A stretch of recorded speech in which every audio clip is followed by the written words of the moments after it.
اولین فرزند انقلاب کسی بود که از نزدیکترین آدمای حلقه اول خمینی به حساب می اومد، ولی وقتی فهمید اصل ماجرا چیه محکم زد زیر میز، ایستاد جلوی همونایی که خودش رو آورده بودن بالا.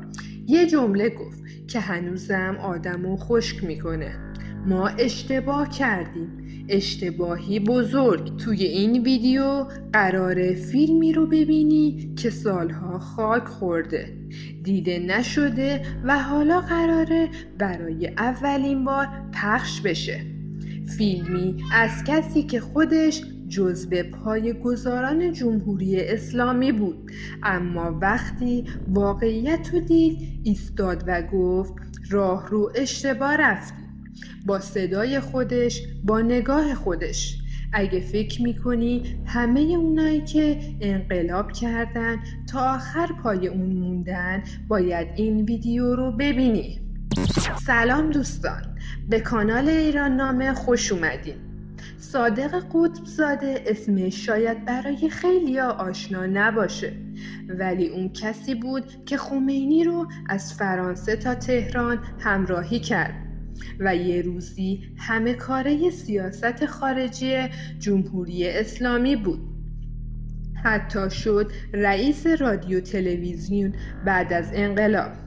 اما همین آدم فقط چند سال بعد به جرم طراحی ترور در خمینی اعدام شد. چی شد که از اون بالا رسید به این سقوط؟ بذار یه چیز رو از همین اول بهت بگم. قطب‌زاده از همون اول یه آدم متعادل نبود، پر از جاه طلبی و بلند پروازی، ولی یه چیزی که همه معادلاتشو به هم زد. چیزی که به اسم جمهوری اسلامی نباشه نه تنها قرار نیست آزادی بیاره، بلکه داره مملکت رو میبره. و عجیبتر این که کم کم خیلی آروم رسید به یه جایی که گفت ما اشتباه کردیم. گفت کاش قدر محمد رضا شاه پهلوی رو میدونستیم. شاهی که کشور ساخت، دانشگاه آورد، سینما و صنعت آورد. قطب‌زاده اینو فهمید، ولی دیر، وقتی خیلی چیزا دیگه تموم شده بود. حالا وقتشه با هم این ویدیو رو ببینیم. بسم الله الرحمن الرحیم. من صادق قطب‌زاده‌ام و علت دستگیری من در رابطه با برنامه‌ای بوده که به نام برنامه براندازی است که من سعی میکنم همین برنامه رو و انگیزه هاشو و جنبندی که فعلا بهش رسیدیم یکی پس از دیگری عنوان کنم. قبل از هر چیز برنامه است. از مدتی قبل، از در حدود 3 ماه قبل، عده‌ای از چیزها یعنی 2 نفر از یک سازمان افسری با من تماس گرفتن و بحث و گفتگویی پیرامون تحلیل ما از مسائلی که فعلا در کشور ما میگذره شد. در این تحلیل من یه مقدار نقاط نظری داشتم و اونها به همچنین، و بعد از قبول نقطه نظرهای من و چارچوبی که باید درش باشیم، بحث و گفتگو راجع به اصل براندازی حکومت و نه نظام جمهوری اسلامی شد.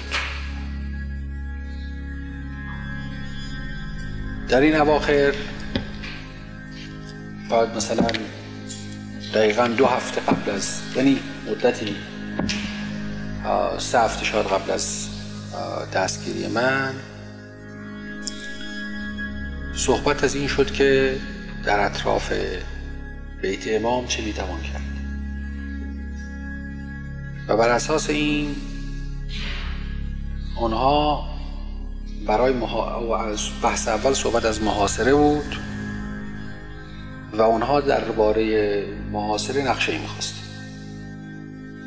من این نقشه رو توسط یکی از دوستان که تهیه شده بود بهشون دادم. یه نقشه عادی بود. اونها گفتن که این نقشه به نظر ما درست نمیاد و بنابراین لازمه که ما از نزدیک بریم و اونجا رو ببینیم.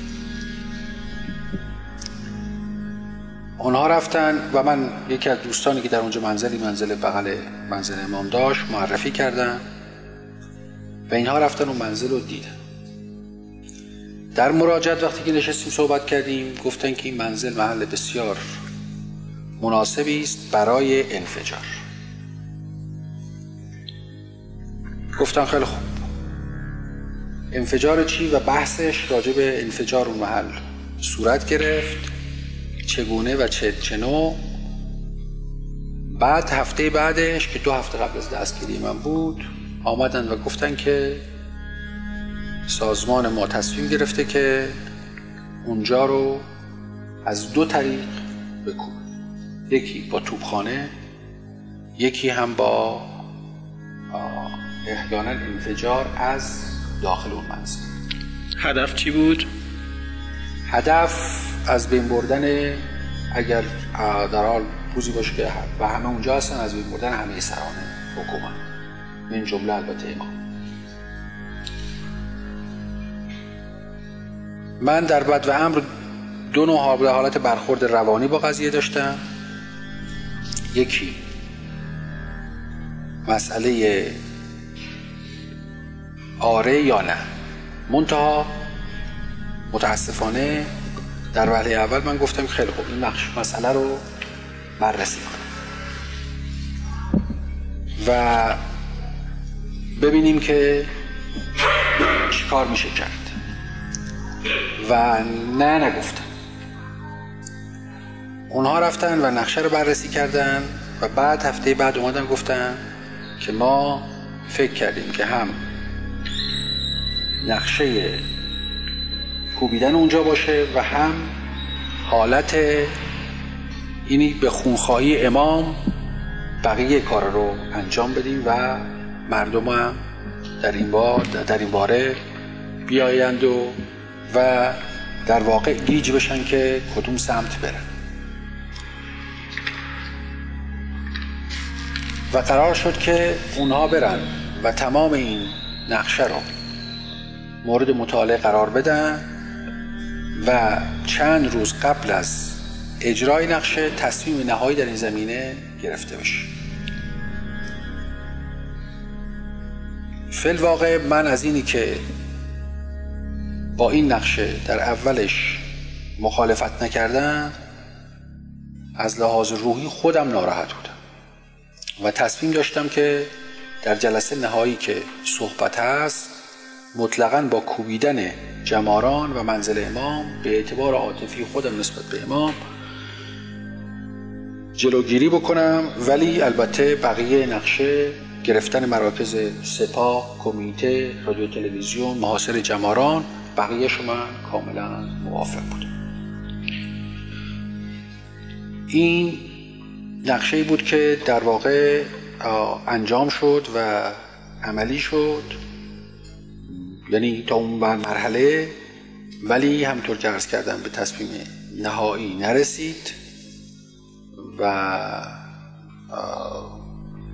ما هم در واقع قبل از اونی که از در ماجرا به صورتی در بیاد دستگیر شدیم. حالا اگر نکته ابهامی هست لطف فرمایید بدین. چگونه می‌خواستید مواد منفجره رو به جماران ببرید؟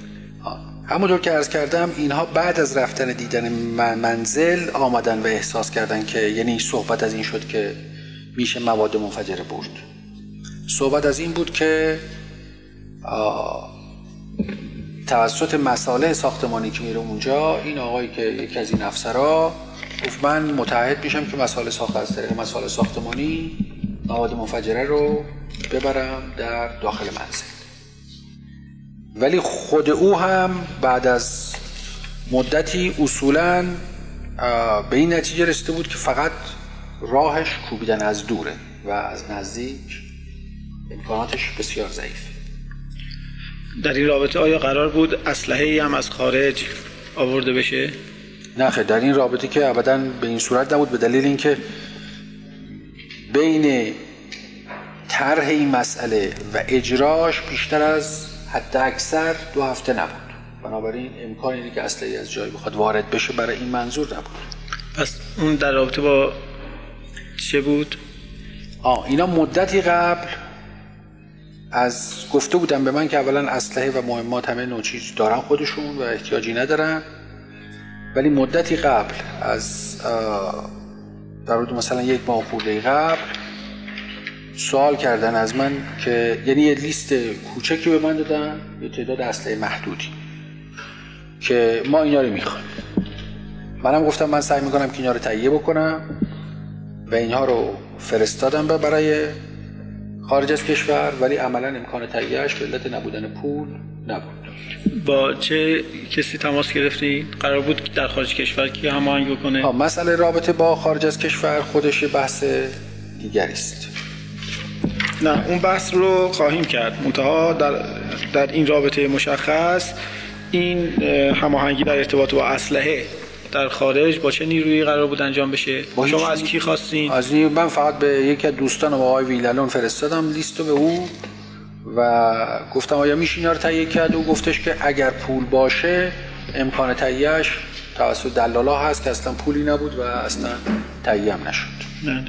در این طرحی که در ذهن شما بود چگونه ممکن بود شخص امام سالم بمونه و دیگران در طرح انفجار از بین برن؟ بله، همین مسئله در همین بود که عرض کردم. چون بحث انفجار در اونجا یا در حقیقت آخر سرش به صورت کوبیدن اونجا بود، مسئله جان امام در چیز بود، من به اعتبار عاطفی خودم حاضر نبودم که زیر بارش برم و تصمیم داشتم که مخالفت کنم. شما اصولا در کجا با این گروه تماس می‌گرفتید و برای براندازی طرح می‌ریختید؟ اینها هفته 1 بار می‌آمدن در منزل من، جایی نبودن. 2 نفر هم بیشتر نبودن که می‌آمدن. از چه وقت بودیم تماس ها؟ از در حدود 3 ماه قبل.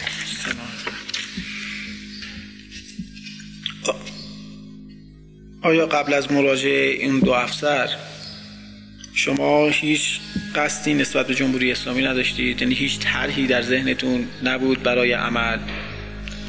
ببینین، با من یه عده زیادی از اشخاص مختلف تماس‌هایی می‌گرفتن، حرف‌هایی می‌زدند، بحث‌هایی می‌کردن. بحث من همیشه هم جمله با همین افسرها به طور مفصل این بود که در ایران مسئله مذهب و مسئله استقلال هر دو باید وجود داشته باشه و جمهوری اسلامی تنها راه چاره است و بنابراین با اونها هم بحثی می‌کردیم. بعضی از حرفایی می‌زدن، پیشنهاداتی می‌کردن، ولی کاری که بشه اصلا کاری انجام بشه هیچ موقع کاری انجام نشده بود. ماهیت این نیروهایی که با شما تماس گرفتن و با هم در خط مشی براندازی هماهنگ شدید، ماهیت این نیروها چی بود؟ والا این نیروها که چه عرض کنم، این نیروی به خصوص باید گفت، من متاسفانه اینو باید بگم که به علت اهمیت مسئله که نظر خودم بود و عدم امکان هر گونه تحقیق نتوانسته بودم راجع به اینها تحقیق بکنم و ببینم چی هستن. فقط به این اکتفا کردم که با بحث و بررسی خودمون نقطه نظرهای مشترکی درباره بقای جمهوری اسلامی و مسئله مذهب و مسئله استقلال تهیه بکنم. البته اینو من فکر کردم که در جمع‌بندیش عرض بکنم. بعد از اینکه من گرفتار شدم، با برادرایی که در زندان صحبت کردم، اونها در واقع ماهیت اصلی این اشخاص رو گفتن و گفتن که اینها در واقع عده‌ای سلطنت طلب و عرض کنم به حضورتون که عناصر نابابی بودن که با توجه به گفتارهایی که کردن به نظر من همین صحیح اومد و ما به این جنبندی که رسیدیم واقعا در این زمینه باید بگم که من یک اشتباه بزرگی رو مرتکب شدم که با یه همچه اشخاصی سر کار بگیرم. شما با چه نیروها و شخصیت‌های این طرح رو هماهنگ و مطرح کرده بودید؟ حالا متاسفانه من نیروهایی که به اون معنا نمیشناختم و هماهنگی هم به اون معنا با کسی نکرده بودم. از مدتی قبل من سعی میکردم که از آقایان مراجع و آقایان مدرسین و غیر و ذالک استفساری بشه که نظرشون اصولا راجع به تغییر وضع و غیر و ذالک چیه؟ آیا حاضرن، حاضر نیستن، میخوان شرکت بکنن در یه طرحی یا نه؟ البته بین اینها باید گفتش که آقای شریعت مداری خب از همه شاخص‌تر در مخالفت، در این همه میدونن و تردید نیست. و استفسار اولیه هم روی این بود که نظر ایشون چی؟ البته توجه میکنیم من مدت 1 سال خورده است که اصلا مسافرتی به هیچ جا نکردم من جمله به قم، بنابراین شخصا تماسی نداشتم که ولی به واسطه دو واسطه‌ای که صحبت شده بود با ایشون، من از طریق اون 2 واسطه مطلع شده بودم که این مطالب مسئله اصل براندازی به نظر ایشون رسیده بود. در 3 ماه قبل یک بار آیه حجت الاسلام مهدوی رفتن اونجا و صحبت کرده بودم با ایشون، با آیت الله شریعت مداری، و در مجموع برخورد آیت الله شریعت مداری بسیار برخورد محتاطانه‌ای بوده با کل مسئله.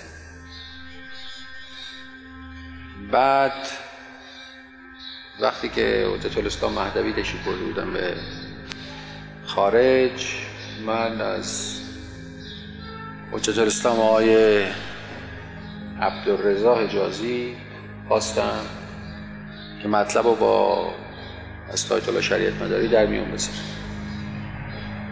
و کلیات طرح، یعنی اصل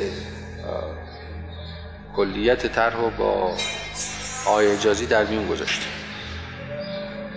آقای حجازی هم با آیت الله شریعت مداری اینطور که من گفتن مسئله رو در میون گذاشته و طی مذاکرات نسبتاً مفصلی. اینطور که از نقل قول از آقای حجازی این است که ایشون گفتن که من قبل از انجام برنامه که کاری نمیتونم بکنم، ولی بعد از انجام برنامه ایشونو، یعنی بنده رو و خود ایشونو اگر در جریانی باشین تایید میکنم و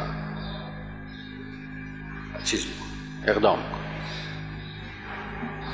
بعد این ماجرا گذشت، مجدداً یه بحث دیگری شد با آقای حجازی مجدداً رفتم و دفعه دوم که برگشتن گفتن که خب بحث که همونه، ولی آیت الله شریعت مداری یه مقداری زیاد ترسیدند. این ماجرا گذشت و این مالا 1.5 ماه تقریبا قبل بود تا مجدداً آقای مهدوی اومدن و من مجدداً با آقای مهدوی گفتم. ایشون هم در مراجعت به من گفتن که ایشون همون نظرشون همونه که اگر براندازی انجام شد ایشون تایید خواهند کرد و اقدام خواهند شد. البته 1-2 روز بعدش آقای مهدوی پولی هم به من دادن در حدود 500,000 تومان، تنها پولی بود که به من رسید و گفتن من بابت خرید منزل از آیت الله شریعت مداری گرفتم و این در مجموع رابطه‌ای بود و به نظر من از نقل قول از این دو نفر واسطه، چون بازم گفتم من خودم مستقیما در جریان نبودم، با ایشون صحبت نکردم، ایشون در جریان کل قضایا بودند. بله. آقای عباسی هم در جریان بودن؟